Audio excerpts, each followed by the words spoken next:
Los sectores sindicales, sociales e indígenas no acudirán a la invitación del gobierno para dialogar este viernes.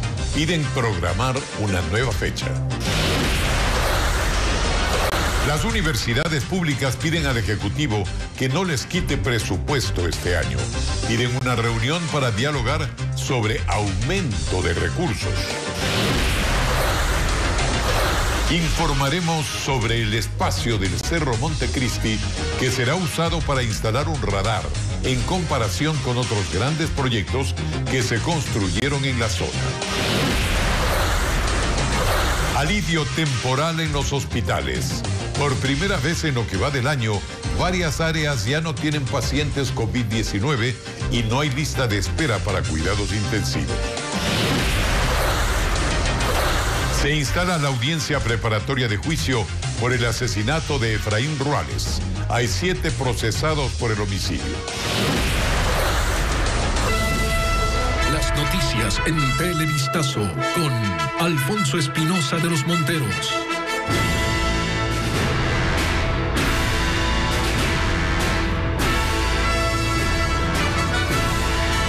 Buenas noches, amigos. Esto es Televistazo. Las organizaciones sociales y de trabajadores plantean que se amplíe el diálogo convocado por el presidente Guillermo Lasso a la CONAIE.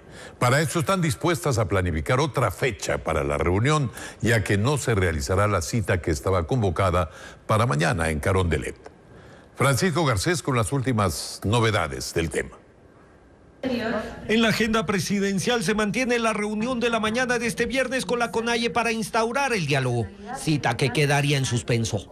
Es que a la CONAIE se unieron también el FUD y el Frente Popular para pedir que la cita se traslade al martes próximo y sea con 100 delegados. Y si es que se coordina y se ratifica la reunión para el 24 o para otra fecha que decida el gobierno, no tenemos problema de asistir y de plantear nuestras preocupaciones, nuestras demandas y también nuestras propuestas. Para las organizaciones es imposible mantener el diálogo este viernes porque el gobierno les dio muy poco tiempo para coordinar. Es que el presidente formalizó su invitación a través de esta carta que llegó a la CONAIE a media mañana del miércoles. En ella, Lasso anuncia que acoge el mandato indígena al Ejecutivo y a la Asamblea, cuyo contenido representa un insumo valioso para el desarrollo de un trabajo coordinado entre el gobierno central y los pueblos indígenas. Y aunque hay la negativa inicial a la invitación, el régimen insiste en que la cita ya está planteada y no considera postergarla. Así lo ratificó el secretario de Comunicación, Eduardo Bonilla. Hemos respondido de forma cordial y formal al requerimiento de la CONAIE. La invitación para el día de mañana a las 11:30 sigue firme como parte de nuestro compromiso con un Ecuador del encuentro. El bienestar del país se construye con diálogo, escribió en su cuenta de Twitter. Ante la discrepancia, las organizaciones sociales prefieren no hablar de una confrontación. Aspiramos de que el gobierno nos dé una respuesta, aspiramos de que esta respuesta evidentemente sea de antes del 11 de septiembre, que nuevamente se le golpeará al pueblo ecuatoriano con el tema de los combustibles. Hasta el final de la tarde, en Carondelet, el presidente Lasso y sus principales colaboradores analizaban la situación para definir cómo proceder y evitar que el diálogo con las organizaciones sociales e indígenas muera antes de haber iniciado. En otros temas, los rectores de las universidades públicas reclaman por el presupuesto para sus entidades. Ellos afirman que podría haber una nueva posible reducción y temen que por esa disminución incluso se afecte el pago de sueldos para sus docentes. Carla Delgado con las declaraciones. La posibilidad de una reducción en el presupuesto para lo que resta de este año inquieta a los rectores de 26 universidades públicas del país. Aseguran que el 18 de agosto se evidenciaron movimientos financieros en algunas de sus universidades, lo que ya les genera incertidumbre. Información confusa que hemos recibido de los personeros del Ministerio de Finanzas, puesto que fuimos objeto de una reducción muy significativa de casi $100 millones el año pasado. El rumor de que podría haber una reducción aún mayor nos pone muy inquietos porque estaríamos en situación de verdadero colapso institucional.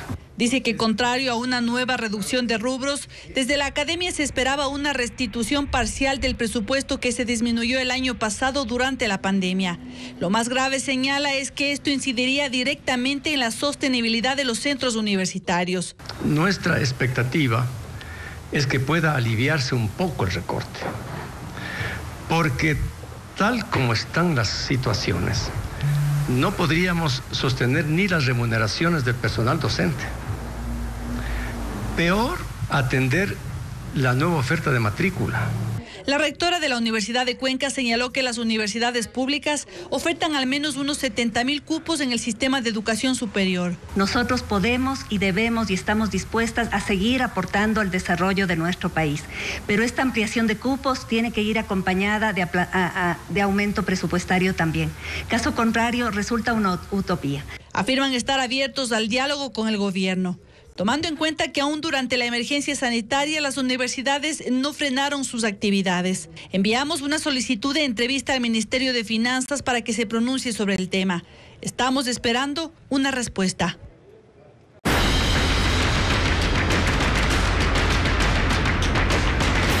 Centros deportivos en el olvido. Y ahora vamos al sur del país. Hasta las puertas se han robado del Centro de Alto Rendimiento de Cuenca, en Azuay. Las instalaciones están abandonadas por falta de recursos. Solo funcionaron 4 años, aunque su construcción duró 13 años. Merlin Ochoa recorrió este centro deteriorado, cuya piscina semiolímpica es foco de infección. El agua está putrefacta. Solo estos 2 edificios de 6 pisos y un auditorio le costaron al país $12 millones. El complejo recibió el nombre de Centro de Alto Rendimiento en Cuenca, pero ahora está abandonado. Fueron construidos sobre los terrenos de la Federación Deportiva del Azuay, organización que costeó y mantiene las pistas y el coliseo que están detrás de los edificios. La parte más crítica es la piscina semiolímpica. No hay dinero para su mantenimiento, los accesorios se deterioran y el agua se pudre ante la falta de tratamiento. Es un foco de infecciones. La delincuencia es otro problema. Ladrones han robado hasta las puertas de ingreso al establecimiento con capacidad para 600 deportistas. Para evitar más robos, el comedor se convirtió en bodega, pues los delincuentes también vaciaron un cuarto lleno de implementos deportivos, atraco que aún no ha sido cuantificado. Juan José Andrade ha obtenido más de 10 medallas en varias competencias internacionales, pero pese a vivir a unos pasos del centro, ahora tiene que entrenar en la calle.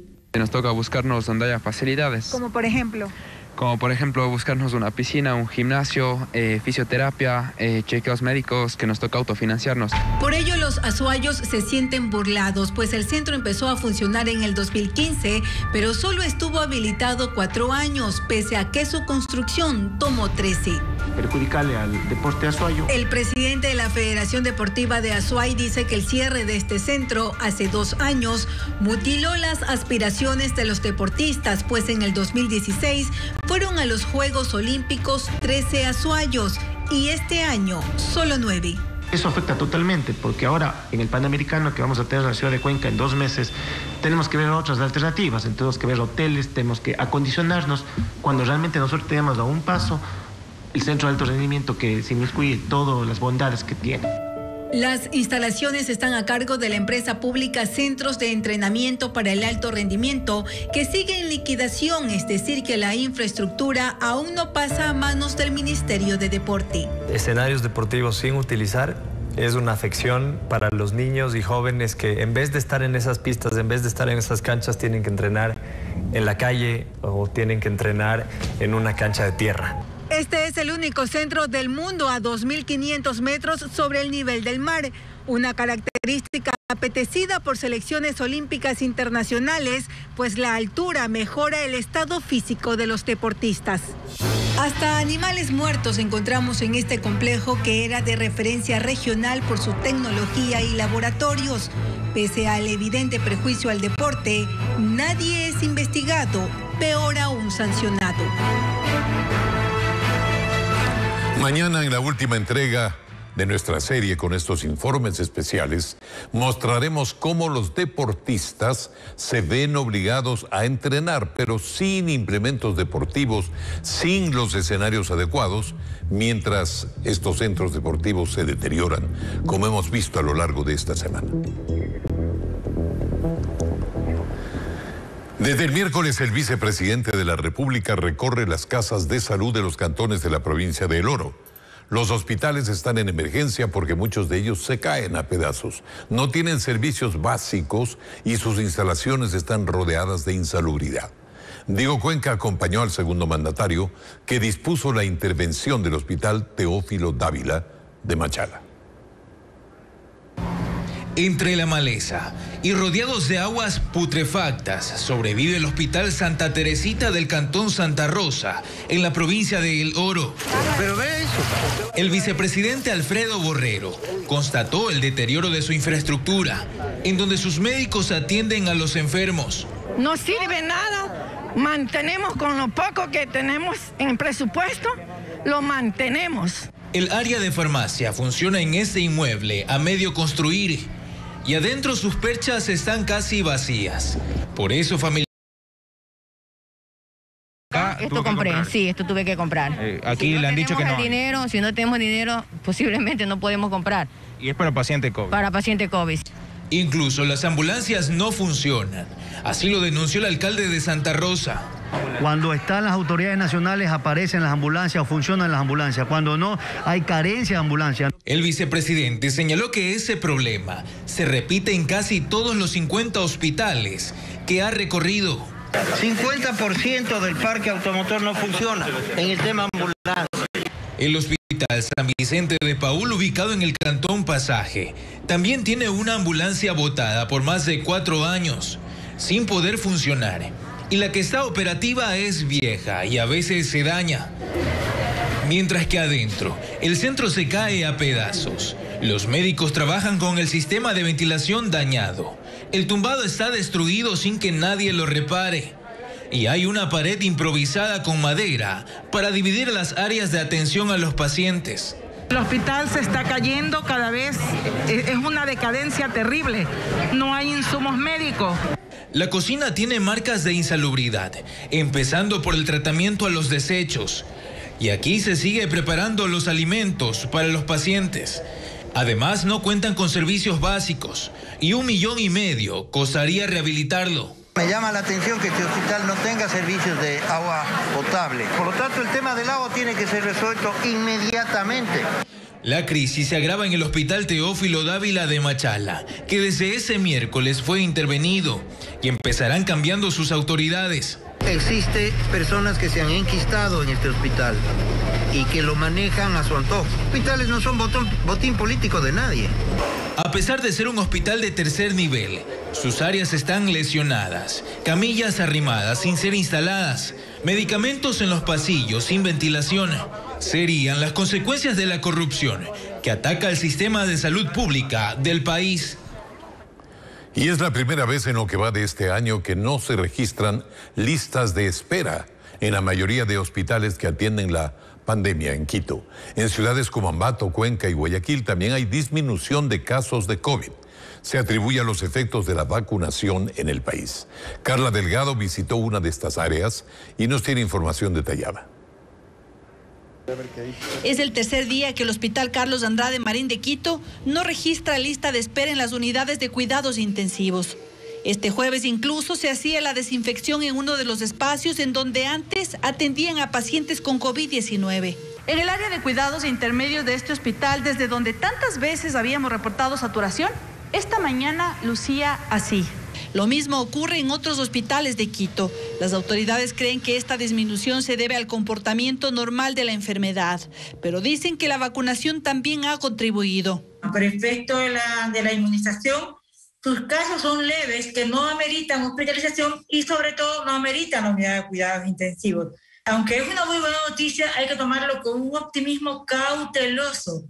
En el Hospital Guasmo Sur en Guayaquil también se reportó que no hay nuevos pacientes en el área COVID de hospitalización y emergencia. Sin embargo, en las unidades críticas aún se atienden a pacientes en estado grave.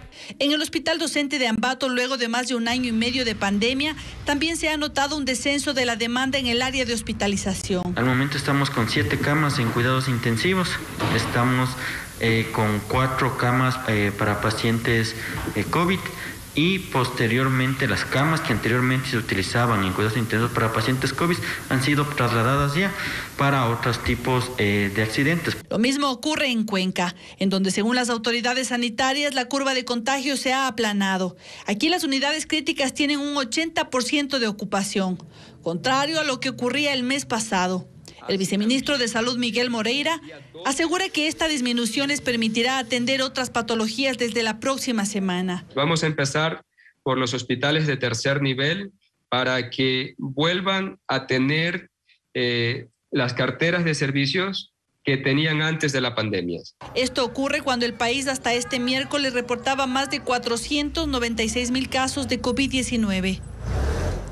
Y en lo político judicial, para el próximo 7 de septiembre fue convocada la audiencia preparatoria de juicio en contra de Pablo Celi y otros 14 procesados por el delito de delincuencia organizada.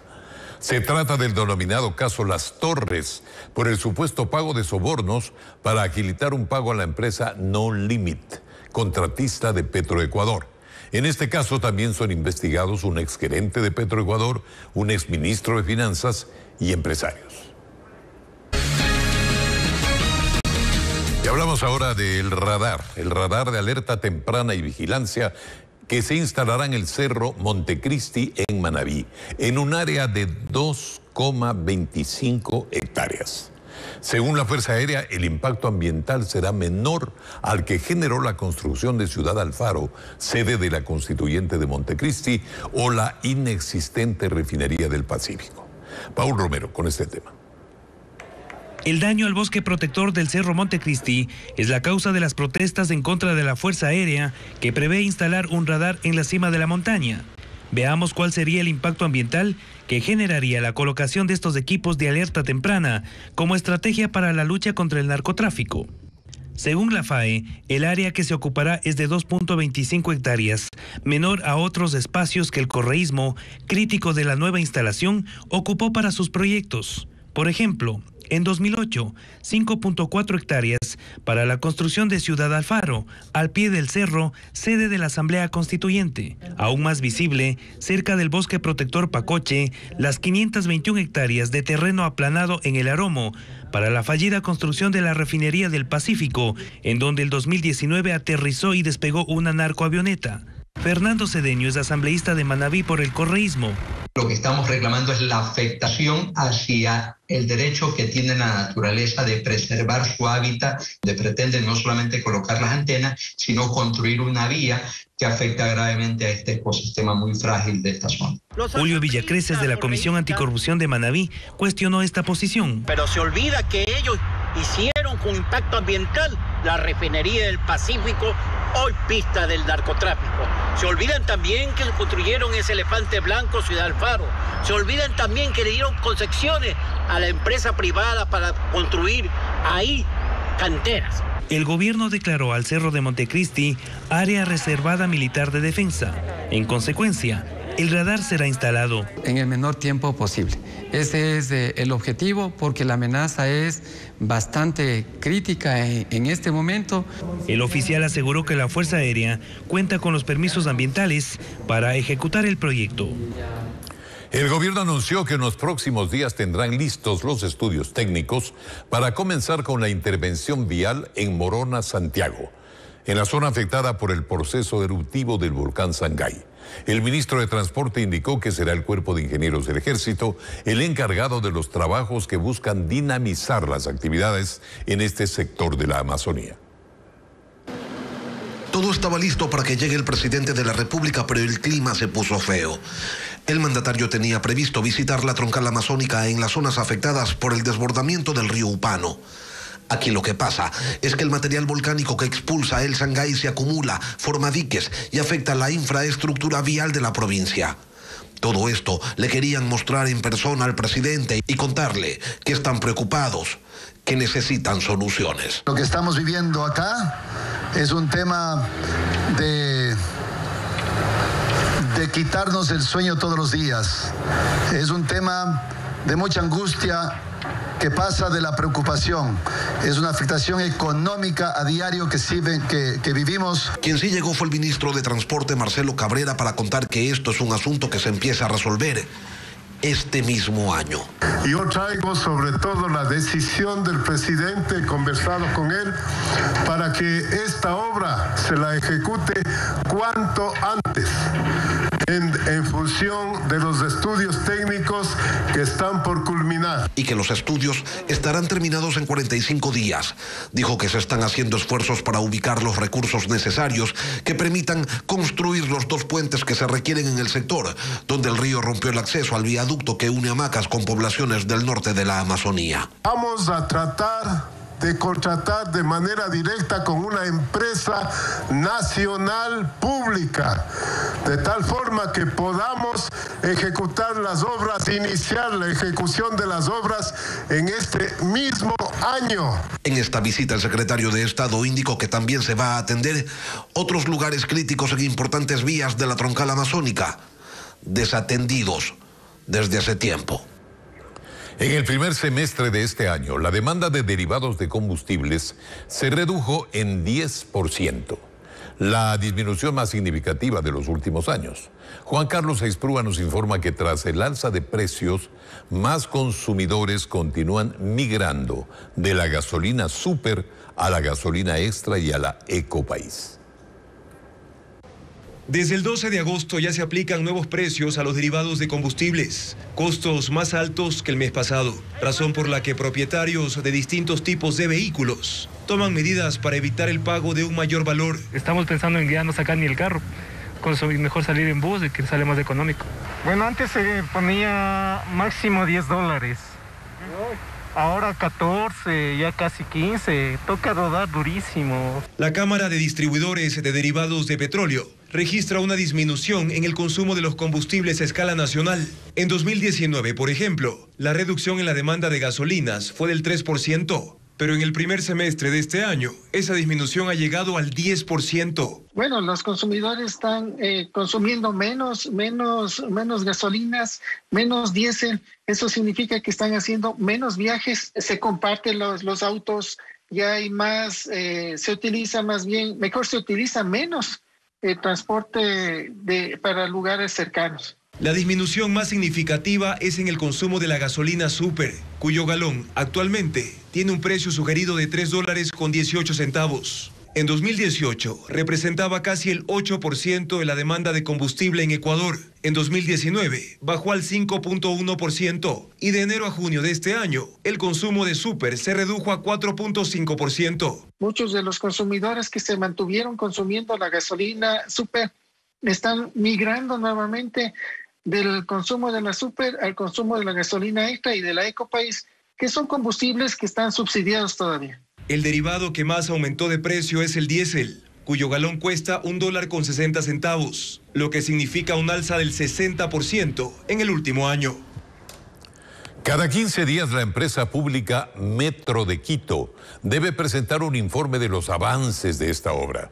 Así lo resolvió el Consejo Metropolitano de Quito durante una sesión en la que Jorge Yunda dijo que aún no se sabe cuánto costaría el pasaje en este medio de transporte. Yunda fue increpado por los concejales. Que la operación del Metro de Quito siga demorada generó nuevamente malestar entre los concejales, quienes cuestionaron que el último informe presentado ante el Consejo Municipal no registró mayores novedades. Se han manejado distintas fechas para la inauguración del metro. Veo que el informe de ahora ya no promete una fecha. Y cada gerente que entra aquí nos dice cualquier cosa y se siguen cambiando las fechas. Hay quienes incluso por cuenta propia han constatado los problemas del metro. Que tenemos mucha contratación administrativa y poca técnica.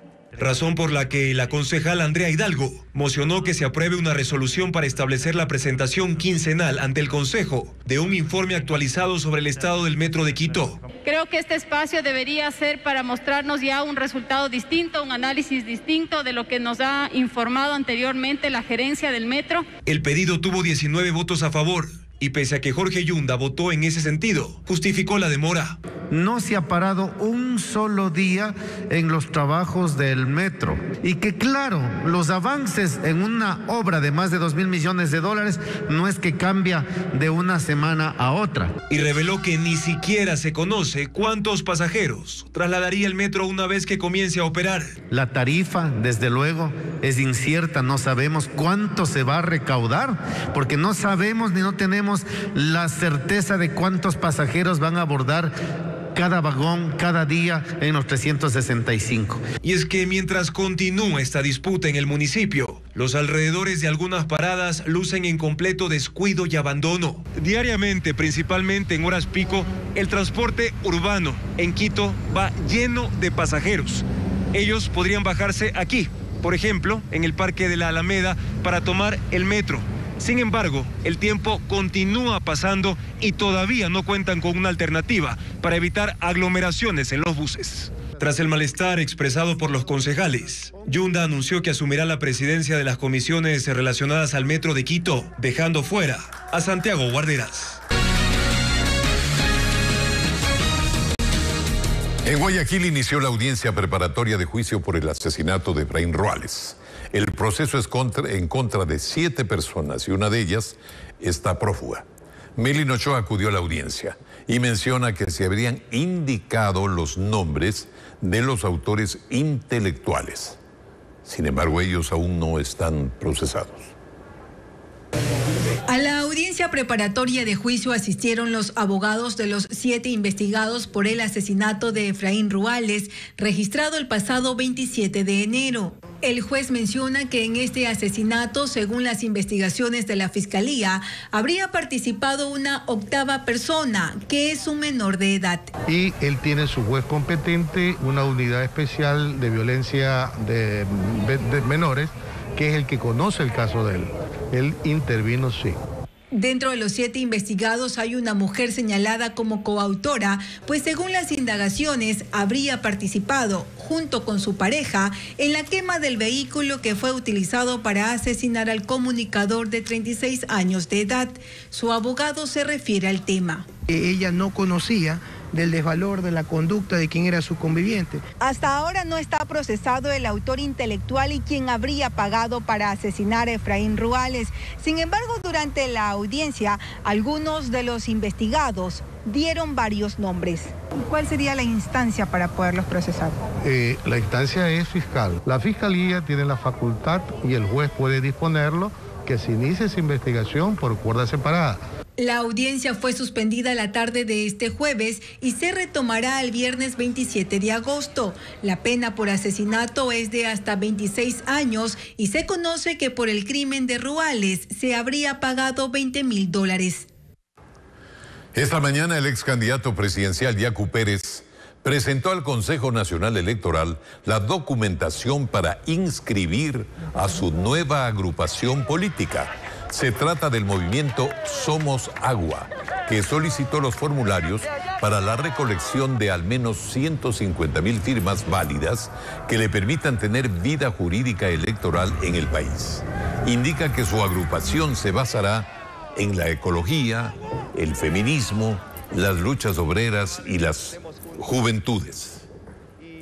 Yacu Pérez se había desafiliado de Pachacutic por diferencias con la dirigencia y ahora busca que este nuevo movimiento participe en las elecciones seccionales y nacionales de 2023 y 2025.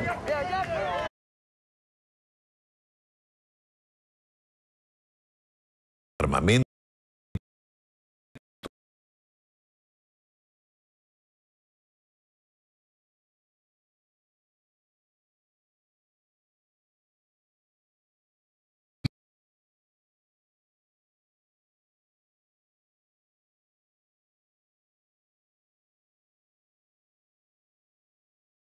Palestina, Daule, Salito. Pedro Carbo. Hubo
que repartía leche en una zona rural. Aproximadamente 3 disparos en su humanidad. La policía indicó que la víctima no registra antecedentes penales, por lo que recogen información para determinar las posibles causas del asesinato, que atemorizó a los habitantes de la zona. Esa que tal vez mi hermano lo han confundido con alguien, por eso, porque mi hermano no tenía enemigo. Sus familiares están consternados, porque en el momento del crimen, Carlos, de 46 años, iba acompañado de un pariente que fue testigo del ataque. Y detrás de ellos venían estos jóvenes que no sé quiénes sean, pero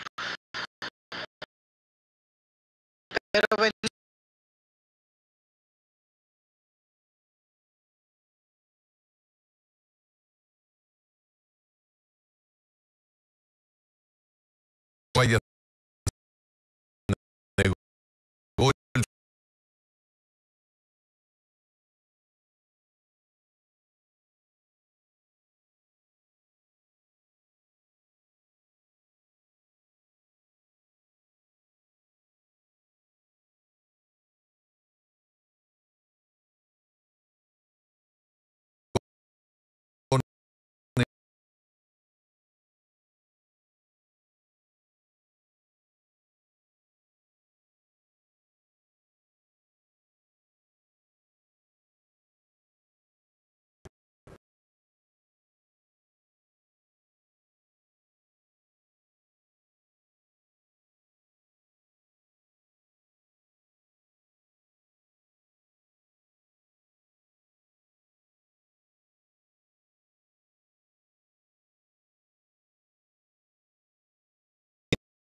continuidad educativa para retomar actividades.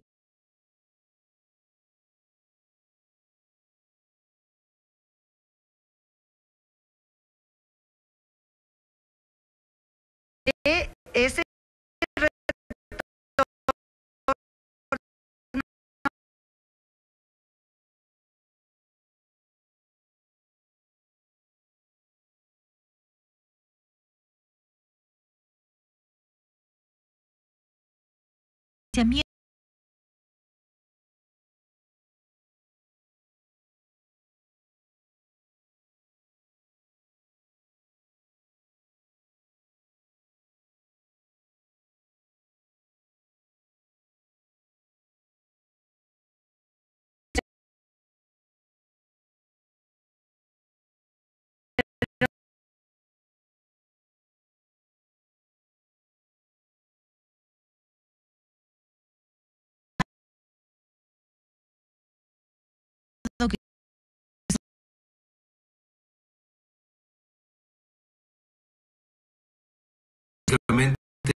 y otros igualmente vía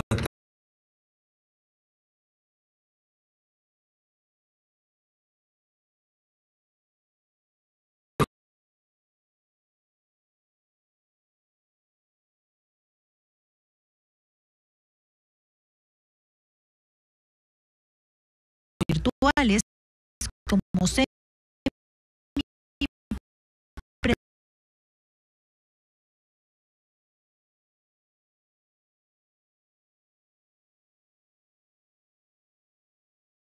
y una búsqueda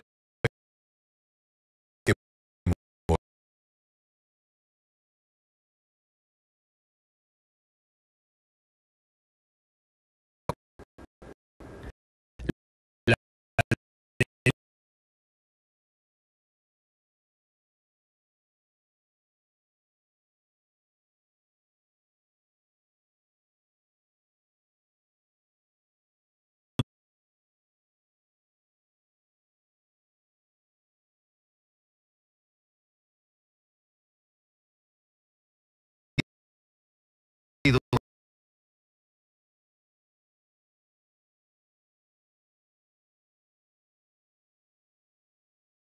una privativa de libertad entre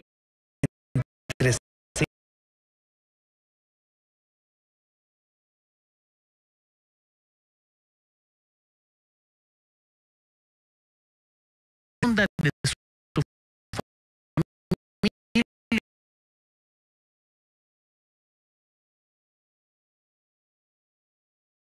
en la adquisición de las pruebas de COVID.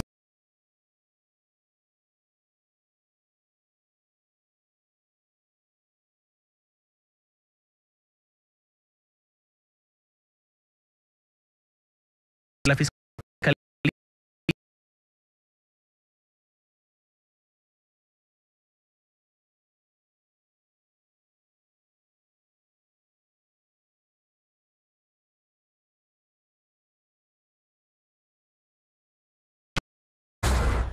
les informamos que con una misa oficiada por el obispo de la diócesis de Loja, Monseñor Walter Heras, se despidió a la Churonita del santuario del Cisne en el inicio de la peregrinación. La imagen, una de las más veneradas en Ecuador, será trasladada de manera privada a la Catedral de la capital lojana. Las puertas del templo se abrirán a las 5 de la mañana de este viernes para recibir a los fieles. La tradicional procesión fue suspendida por segundo año consecutivo debido a la pandemia del coronavirus. Y es todo, amigos. Gracias por acompañarnos. Mañana viernes continuamos en los horarios de siempre. Que pase muy bien.